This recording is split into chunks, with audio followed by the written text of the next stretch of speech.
Hello students, we are starting our chapter of economy, that is people as resource.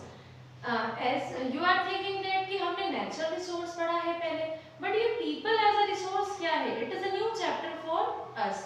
ये हमारे लिए एक नया chapter है जो आपको बताता है कि natural resource हमारी country के लिए बहुत helpful है और peoples के लिए भी. But people कैसे resource हो सकता है? वो कैसे हम मतलब वो हमारे कंट्री के लिए कैसे हेल्पफुल है पीपल्स. तो in this chapter we will detail read about it. Okay, so we firstly start with overview. Overview में ये बता रहे हैं कि जो ये चैप्टर है वो ये पॉपुलेशंस को डिनोट करके एक्सप्लेन करना चाहता है. जैसे कि हमने कॉमनली सुना है जो इंक्रीजिंग पॉपुलेशन है, इंक्रीजिंग पॉपुलेशन हमारे लिए हार्मफुल है. मींस कि पॉपुलेशन बढ़ती जा रही है, उससे पॉल्यूशन भी बहुत इंक्रीज हो रहा है. बहुत सारे हमने इसके जो हम प्रॉस एंड कॉन्स पढ़ते हैं तो हमने बहुत सारे इसके साइड इफेक्ट्स पढ़े हैं. बट इस चैप्टर में भी पॉपुलेशन को पॉजिटिव वे में व्यू करके आपको बताना चाहते हैं कि how it is helpful for our country. It is people as a resource को हम ह्यूमन रिसोर्स भी बोल सकते हैं. ह्यूमन रिसोर्स मींस लाइक जैसे कि नेचुरल रिसोर्स हमारी कंट्री के लिए बहुत इंपॉर्टेंट है. It is the most important because without natural resource it is can't to survive us on the earth. Like that the human resource is also very important for our economic development. हमारे economic development के लिए human resource भी बहुत important है. It is a very helpful because like in the other fields we are seeing that in the education fields, in the wealth field, in like in the healthy fields, all these things are developed when humans are there. अगर humans होंगे तो ये सारी चीजें developed होती जाएंगी धीरे धीरे करके. लाइक ये ओवरव्यू में यही बताना चाहते हैं कि जो हमारा ह्यूमन रिसोर्स है वो हमारी कंट्री के लिए बहुत हेल्पफुल है. It is the most helpful for our country in the many ways. अब हम इस चीज को थोड़ा सा और डीप में हम समझेंगे विद द स्टोरी. स्टोरी में क्या है, there is a two people, a people A, people B. हम firstly we will discuss about the story of A. People के बारे में ये बताया गया. There is a family, in a family there is a parents and there two children. वहां पर parents और उनके चिल्ड्रन है. जो उनकी मम्मी है वो घर का काम करती है, the mother is operating the house and, और जो उनके पापा है वो क्या करते हैं, एग्रीकल्चर का वर्क करते हैं. बट जो उनका बड़ा एल्डर ब्रदर है, एल्डर ब्रदर मतलब उनके दो बच्चे और हैं, तो जो उनका एल्डर ब्रदर है वो उन दोनों बच्चों का ध्यान रखता है. ध्यान रखने के साथ अपने पापा की भी हेल्प करवाता है और मम्मी की भी हेल्प करवाता है. But he is very interested in मतलब वो पढ़ने के लिए बहुत ज्यादा इंटरेस्टेड है. So her father will prefer to teach him in a good college. उनके पापा उनको बहुत अच्छे कॉलेज में पढ़ाया उन्होंने. एंट्रेंस एग्जाम दिलाने के बाद वो बहुत अच्छे मार्क्स से पास आउट हो जाता है. उसको एक अच्छे लेवल के कॉलेज में एडमिशन मिलता है. After taking admission and completing her education from the college he will got a good job in a private firm. उनको एक प्राइवेट प्लेस पे बहुत अच्छी जॉब मिलती है और वहाँ पे उनकी अर्निंग भी बहुत अच्छी होती है. It is the story of A. Okay, और अब जो उनकी अर्निंग है इट वाज अनएक्सपेक्टेड. एक प्राइवेट फर्म में वो काम करे और अब जो उनकी जो भी उनकी सैलरी आ रही है, जो उनकी इनकम आ रही है, it was at a good level, एक अच्छा लेवल पर आ रही है. अब हम बी की स्टोरी देखते हैं. तो इन अ स्टोरी बी यहाँ पर a child who is 11 year old and her younger brother is also there. Her father got died. उनके पापा मर चुके हैं. And her mother will work to for food or for their children. She is selling the fishes, purchasing from a person and selling in the market.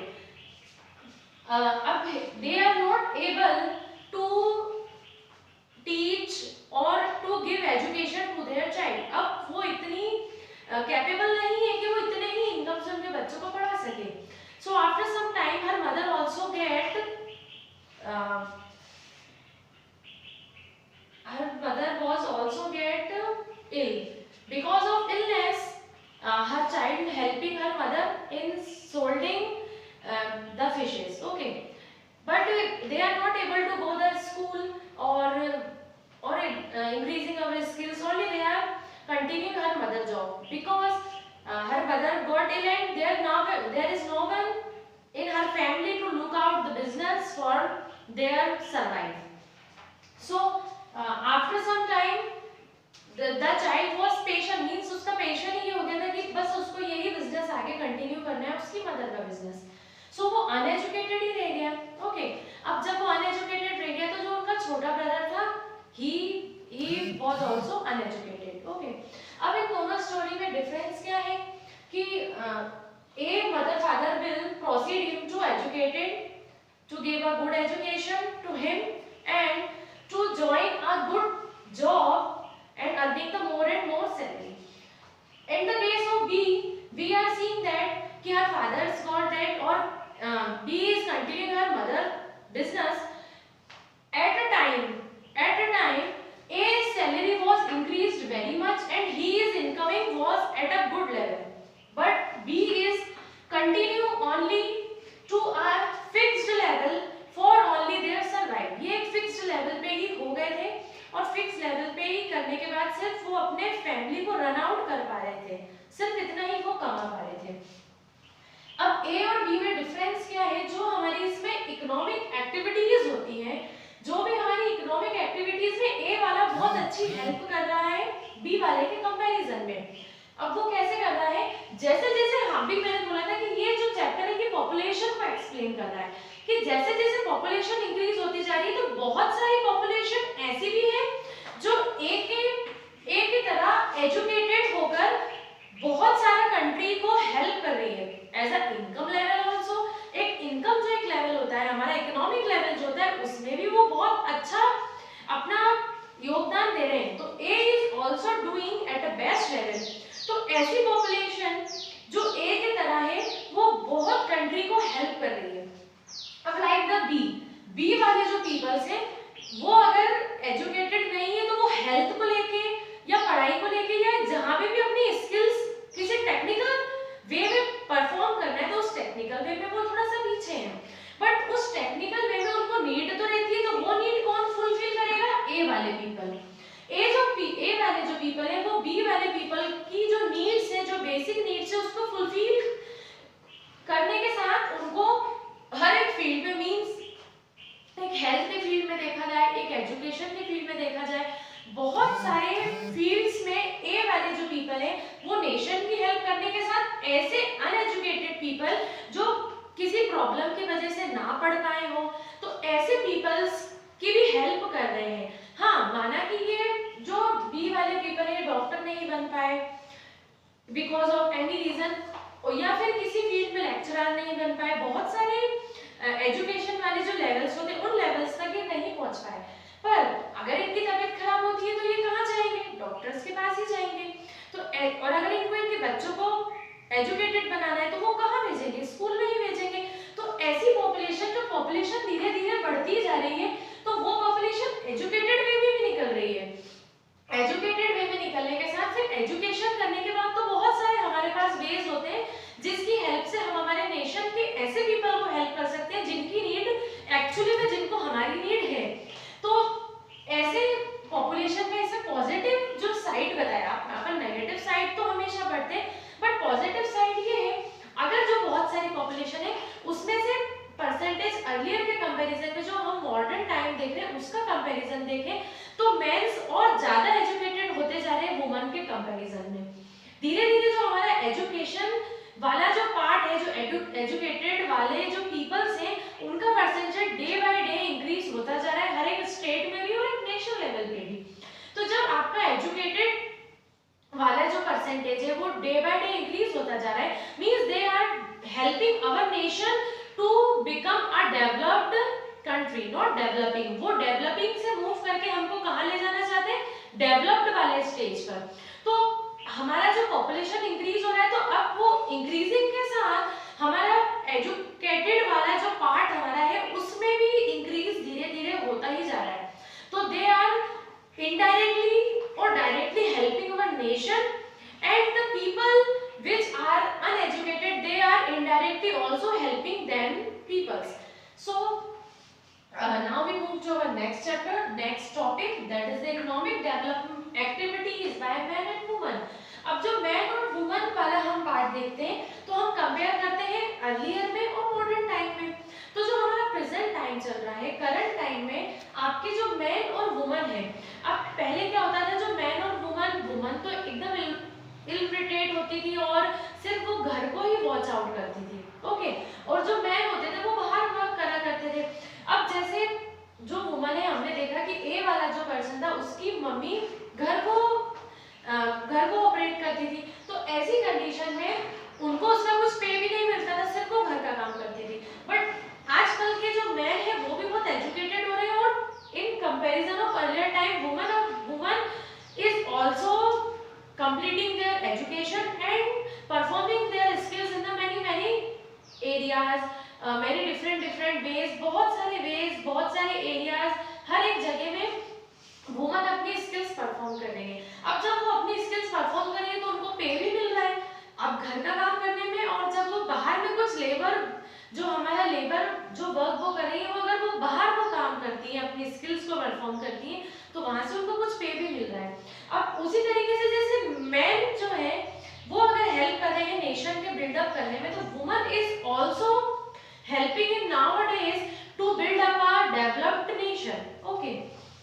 Like we are seeing there are the three types, primary, secondary और territory. जो आपका economic activities जो आपके बता रहे हैं वो three different आपको कैटेगरीज में डिवाइड किया है। जो आपकी प्राइमरी कैटेगरीज है, प्राइमरी कैटेगरीज में एग्रीकल्चर जो आपका आता है, एग्रीकल्चर या जो आपका ये फॉरेस्ट्री जो वाला जो एक वर्क आता है वो आपका आता है प्राइमरी सेक्शन में। अब we are moving to our secondary section में जो आपका आता है वो एग्रीकल्चर और इससे थोड़ा अपर जैसे फिशिंग करना, ये जो सारे लेवल आपके आते हैं वो किस में आते हैं, सेकेंडरी वाले में। टेरिटरी वाले में जो मॉडर्न टाइम जो आपका होता है, जैसे ट्रांसपोर्ट हो रहा है, कम्युनिकेशन हो रहा है, बैंकिंग सेक्टर हो रहा है, जो सारे अपडेटेड जो व्यूज आ रहे हैं वो सारे टेरिटरीज में आ रहे हैं। और ये तीनों पार्ट को जो हमने डिवाइड किया है, ये तीनों इकोनॉमिकली लेवल पे हमारे नेशन की हेल्प कर रहे हैं। They are helping our nation to become a developed as fast. ये हमारे नेशन जल्दी से जल्दी एक डेवलप्ड में आ जाए, उसमें बहुत अपना पूरा प्रेशराइज लगा रहे हैं, ओके। अब अगर हम देखते हैं जैसे कि बहुत सारी कंट्रीज है जैसे जापान, ओके। अब जापान नेचुरल रिसोर्स उनके पास कम है, but in comparison of natural resource वो ह्यूमन रिसोर्स पे बहुत ज्यादा फोर्स करते हैं और वो डेवलप्ड कंट्री भी है। अब कैसे वो ह्यूमन, अब अगर वो नेचुरल रिसोर्स के ऊपर ही रहते तो they never become a developed country, but वो ह्यूमन रिसोर्स को ज्यादा प्रेशराइज और ज्यादा प्रायोरिटी देते हैं। तो because of giving human resource वहां पे आप देखेंगे बहुत सारी क्रिएटिविटी, बहुत क्यों ये सब हमको देखने को मिलता है, because they are forcing on the human resource. वो ह्यूमन रिसोर्स पे फोर्स कर रहे हैं, दैट्स व्हाई उनका जो वे हमको देखने को मिल रहा है वो वे हमारा क्या होता है, वो डेवलप्ड, और डेवलप्ड के बाद मींस वो नई से नई चीजें सीख रहे हो, technical way, the modern time is technical, so technical way में और डिजिटल वे में भी वो अपने आप का परफॉर्मेंस बहुत बेटर दे पा रहे हैं। तो बहुत सारी कंट्रीज ऐसी है जो नेचुरल रिसोर्स से ज्यादा ह्यूमन रिसोर्स को प्रायोरिटी देती है, ओके। अब जैसे हम देखते हैं in this chapter we are reading about the two field in detail. The first one is education field. Education field में अगर हम इंक्रीमेंट देखें, so day by day in the previous 50 years there was the university, college, lecturer, teacher, educated students, अगर इन सब का हम percentage देखें तो it will extremely at the increasing level पे ही होता जा रहा है। अगर हम डिस्कस करते हैं about the previous 50 years ago, अगर पहले जब universities was very less, college भी बहुत कम थे, जब एजुकेटेड पीपल्स भी बहुत कम थे, पर डे बाय डे आपकी यूनिवर्सिटीज कॉलेज को देखें और एजुकेटेड पीपल जो वहां से निकलते जा रहे हैं और जो आपके लेक्चरर्स आपको वहां पर मिलते हैं, तो वो एक बहुत अच्छे लेवल पे इंक्रीजिंग होता जा रहा है। तो ऐसी इंक्रीजिंग की वजह से हमारी कंट्री जब में और अब में बहुत डिफरेंस है, means our country is increasing at very rapidly, जो हम बोलते हैं ना रैपिड रेट से बहुत ज्यादा इंक्रीज होती जा रही है। तो education field is the most important part because it will build our nation a में, हमारे इकोनॉमिकल पार्ट में, इकोनॉमिक और इनकमिंग पार्ट में जो हमारा इनकम हो रहा है, वो सारे पार्ट में जो हमको स्ट्रॉन्ग जो हमारा एक वे बनाना है, तो वो स्ट्रॉन्ग वे बनाने में जो हमको हेल्प कर रही है, that is our education field. Education field is the most important part for the educated person also और फॉर द अनएजुकेटेड। अगर जैसे मैंने आपको डिस्कस किया था, if there is an uneducated person, तो अगर वो आगे जाकर भी जो अपने आप को सरवाइव करने के लिए बहुत सारी चीजों की जो नीड लगती है, तो educated people is indirectly helping them people also. Okay, so education field is the most important part of our country, that in this ways we will say that the people is a resource. मतलब people यहाँ से पढ़ के हमारी nation को बहुत strong बना है, इसलिए हमने यहाँ पर बोला है पीपल एज रिसोर्स। तो पीपल क्या हुए, एक तरीके से रिसोर्स ही हुए। जैसे जो हमारे संसाधन जो हम बोलते हैं, जो हमारे नेचुरल रिसोर्स होते हैं, वो हमारी कंट्री में बहुत हेल्प करते हैं, उसी तरीके से पीपल को जो हमने आज डिस्कस करा है, so we will understood that कि पीपल भी हमारे कंट्री के लिए एज अ रिसोर्स बहुत अच्छे, एक हेल्पफुल मैनर में एक अच्छा बिल्डअप नेशन को करने में बहुत हेल्प कर रहे हैं। In the next part we will discuss the next topic, means the education field is complete. What is the next topic which is very helpful for us in a human resource? Thank you.